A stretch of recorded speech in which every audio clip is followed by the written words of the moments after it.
Hein? PD! C'est un monsieur très redoutable. Hein. Mon personnel est noir, le cuisinier est noir. Mais c'est vrai que son racisme a toujours été... mes filles ont été élevées dans le racisme pur et dur. Raciste, antisémite, misogyne, homophobe, xénophobe, islamophobe, provocateur. Tous ces termes ont décrit Jean-Marie Le Pen au cours de sa vie, mais s'il y en a un qui nous intéresse aujourd'hui, c'est mort. Le 7 janvier dernier, dans la matinée, on apprenait le décès du fondateur du Front National, a.k.a. Jean-Marie Le Pen, dans la mesure où c'était un jour qui était attendu par énormément de personnes. Un compte à rebours avait été mis sur sa tête.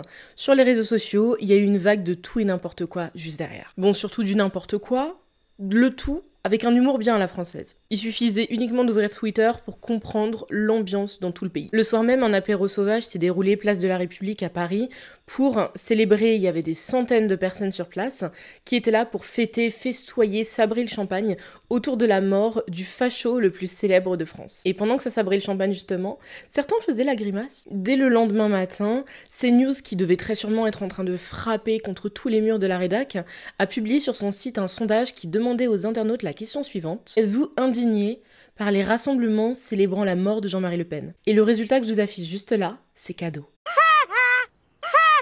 Puis sur les réseaux, s'en est suivi juste après ça une vague hyper moralisatrice de personnes voulant nous indiquer qu'il n'est pas bien et il est totalement immoral de célébrer la mort du raciste le plus connu de France. Sauf que nous n'allions absolument pas laisser passer cette vague.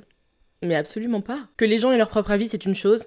Et encore, lol. Mais de vouloir invisibiliser l'impact néfaste qu'a pu avoir Jean-Marie Le Pen, ça en est une autre. Et donc mes puces, et si on s'intéressait au pourquoi de la joie? Que vous compreniez ou non, que vous soyez d'accord ou non, il y a de réelles raisons à la joie que les personnes ont pu véhiculer sur les réseaux sociaux suite à l'annonce de la mort de Jean-Marie Le Pen.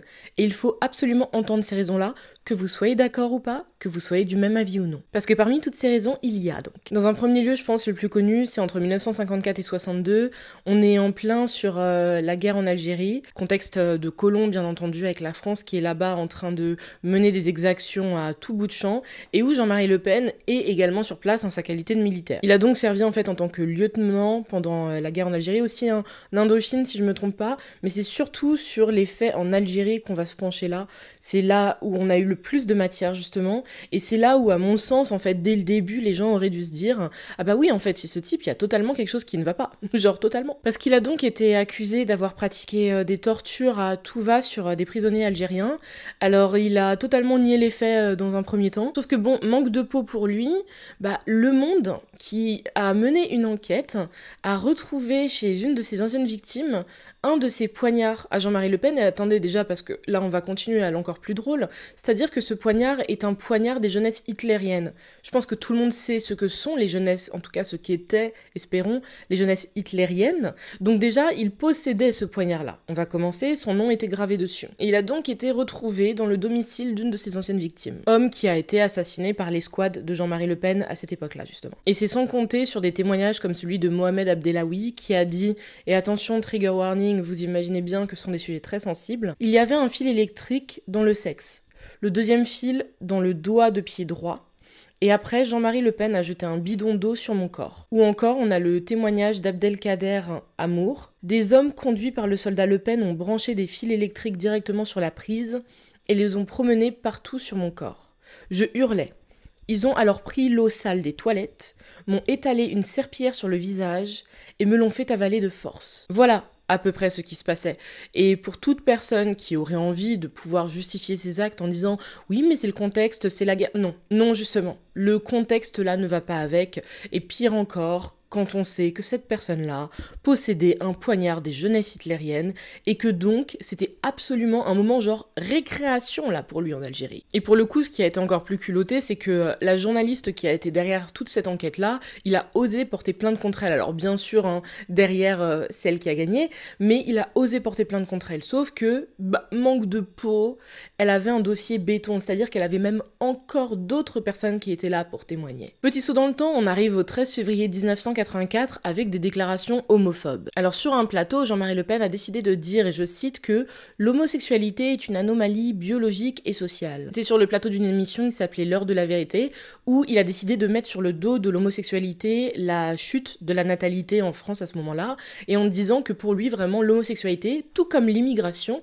c'était les problèmes de la France. Voilà. Allez hop, on continue, pas trop loin, 1987, déclaration sur les chambres à gaz. On est le 13 septembre 87 et Jean-Marie Le Pen décide de déclarer que, selon lui, les chambres à gaz n'ont été qu'un détail de l'histoire. Je ne dis pas que les chambres à gaz n'ont pas existé, mais je crois que c'est un point de détail de l'histoire de la Deuxième Guerre mondiale. Ne vous inquiétez pas, parce que c'est une déclaration qui a conduit quand même derrière à une condamnation pour banalisation de crimes contre l'humanité, dans la mesure où tu ne peux pas dire ce que tu veux.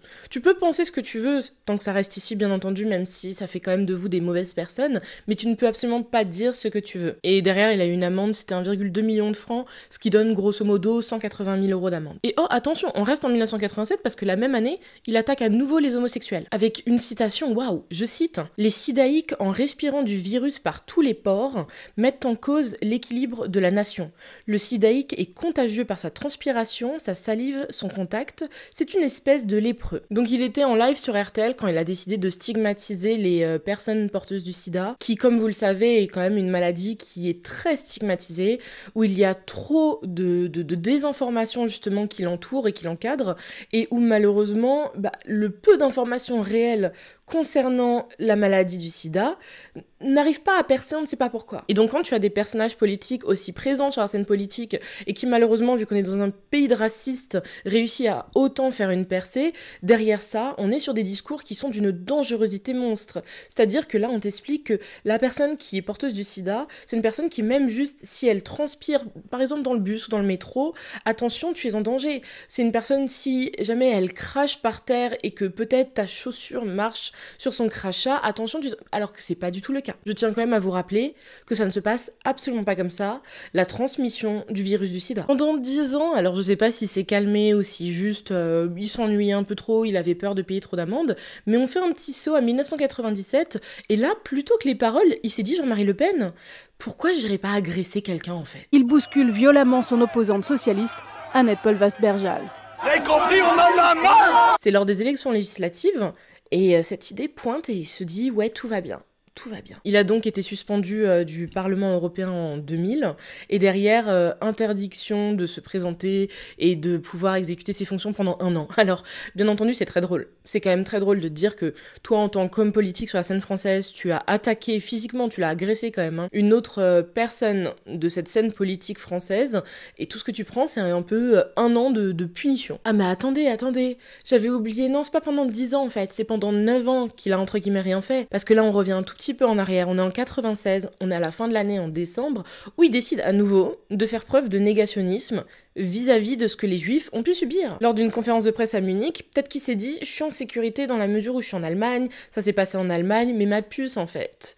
Les Allemands de maintenant ont tellement honte de leur passé, si tu savais. » Mais donc lors de cette conférence de presse, Jean-Marie Le Pen se décide à nouveau souligner le fait que, selon lui, les chambres à gaz et la Shoah n'ont donc été qu'un détail de l'histoire de la Seconde Guerre mondiale. Et donc derrière, en 99, un tribunal de Munich l'a condamné pour minimisation de l'Holocauste. Ce qui, encore une fois, est normal. Allez, ça y est, boom de l'an 2000, on arrive en 2003 cette fois-ci. C'est dans une interview qui a été accordée au Monde et où Jean-Marie Le Pen a décidé d'avoir des propos stigmatisant les musulmans de France. On passe des juifs aux musulmans, comme ça il se dit je tape sur tout le monde, on va pas dire que j'ai juste un groupe dans le viseur. Il avait affirmé, je cite, que le jour où nous en aurons en France, non plus 5 millions mais 25 millions de musulmans, ce sont eux qui commanderont. Et en 2005, il a donc été condamné à payer une amende de 10 000 € pour incitation à la haine raciale. Ce qui, encore une fois, je tiens à vous dire, est quand même très peu déjà pour un homme qui est très riche. On va quand même mettre les points sur les i. La famille Le Pen est une famille bourgeoise.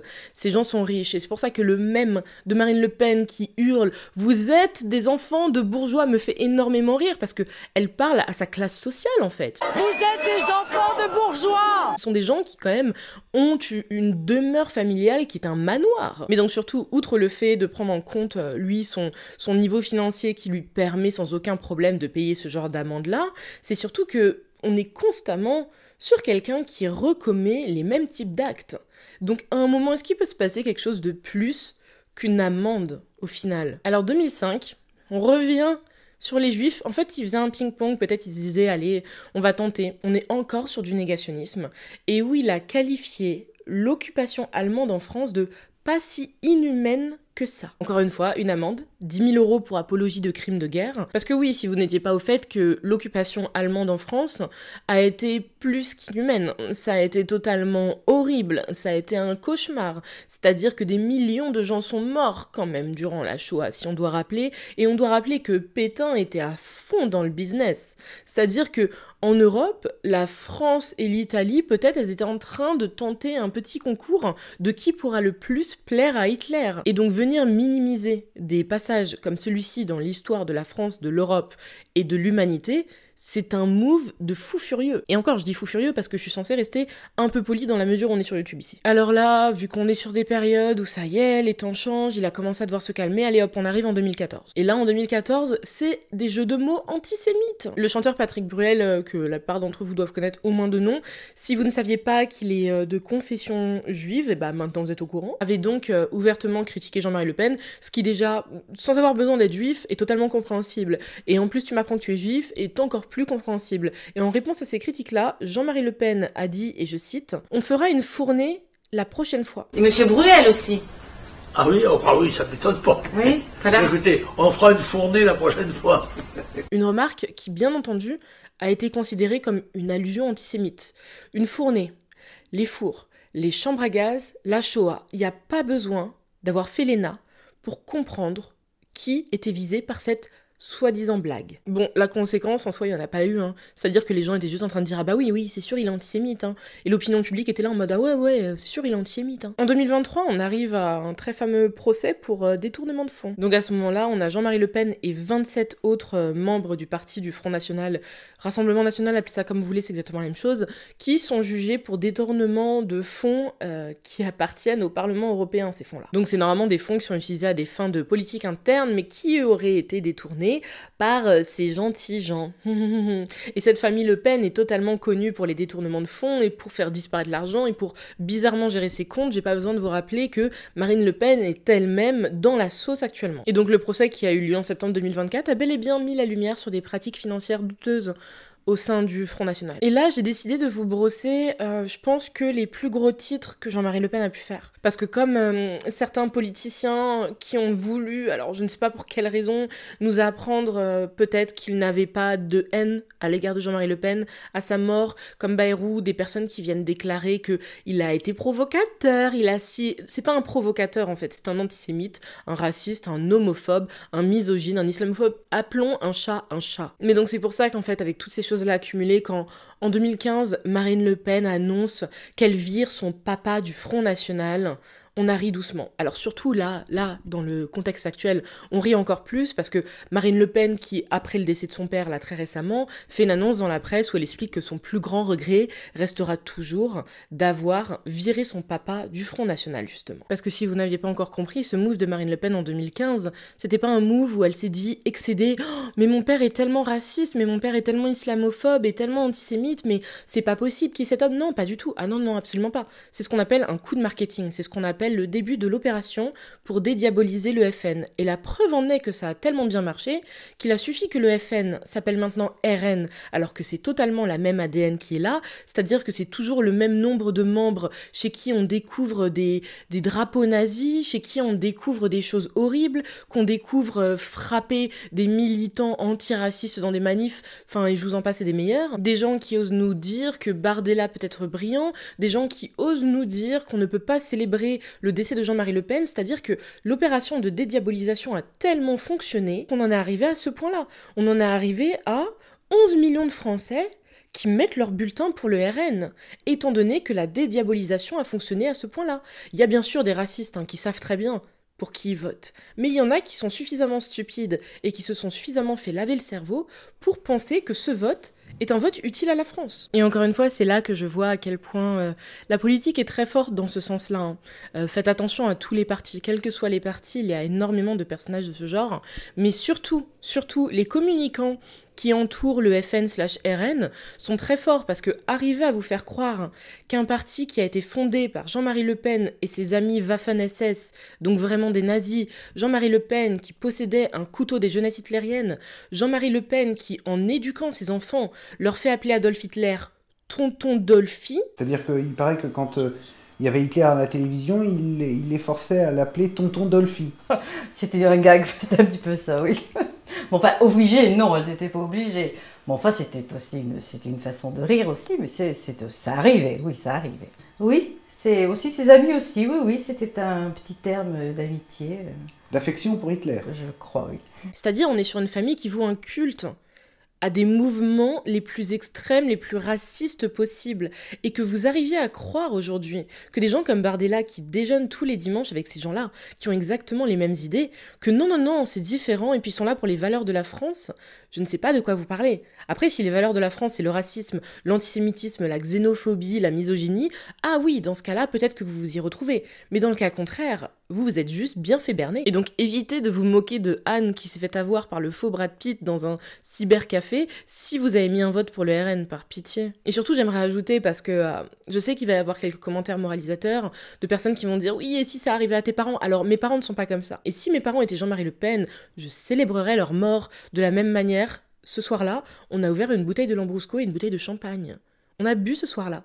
Il est mort et j'en suis heureuse. Parce qu'on ne célèbre pas la mort des gens, mais par contre on célèbre la mort des monstres. Et sur ce, pour faire une conclusion assez sympathique, je me suis dit que ça pourrait être cool de vous lire quelques tweets très drôles autour de la mort justement du vieux, parce que c'est quand même ça, je trouve, un peu le talent à la française, c'est de pouvoir faire de l'humour. Et moi j'aime l'humour. Nous avons ici Paulamat qui nous dit « Il a pas supporté Congolis sous BBL. Théodora, si tu as quoi que ce soit à voir avec le décès de ce type, je t'aime encore plus. » Alors juste après, Chaland Romain qui déclare « Le taux de réussite du Dry January qui s'effondre presque immédiatement. Comment vous dire que c'est là que j'ai brisé le mien ?» Lizzie Breen qui nous dit « Il n'est jamais trop tard pour accomplir de grandes choses. La preuve, Jean-Marie Le Pen avait 96 ans quand il est mort. » Kelly, alors Kelly en plus c'est ma gossure, je l'aime d'amour.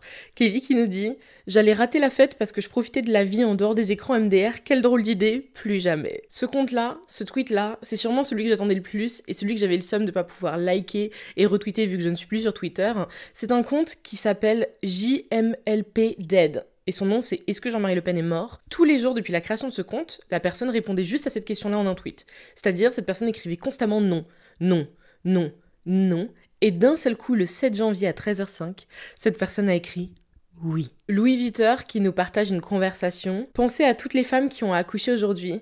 J'aurais trop peur que son esprit se réincarne dans mon bébé. La vie, j'aurais gardé mon enfant. Je lui aurais dit, tu sors pas aujourd'hui, j'ai perdu les os, le travail il a commencé, les contractions sont là, tu restes. » Asiatitude, un compte que j'ai adoré suivre aussi. « 2025, t'es vraiment l'année que tu pensais être ma belle, et ça fait que 7 jours. » Redal Vislardi qui déclare « Je viens de croiser Thibaut InShape en train de courir en larmes et avec le nif plein de Hnouna. Vous faites ce que vous voulez de l'info. » J'aime trop la France. Franchement, on est le pays du divertissement. Et bien entendu, en dernier, c'est Moadji. Le Pen est mort, Dry January annulé. Et vraiment, je vous précise que j'ai absolument aucune honte de rire de la mort de ce personnage.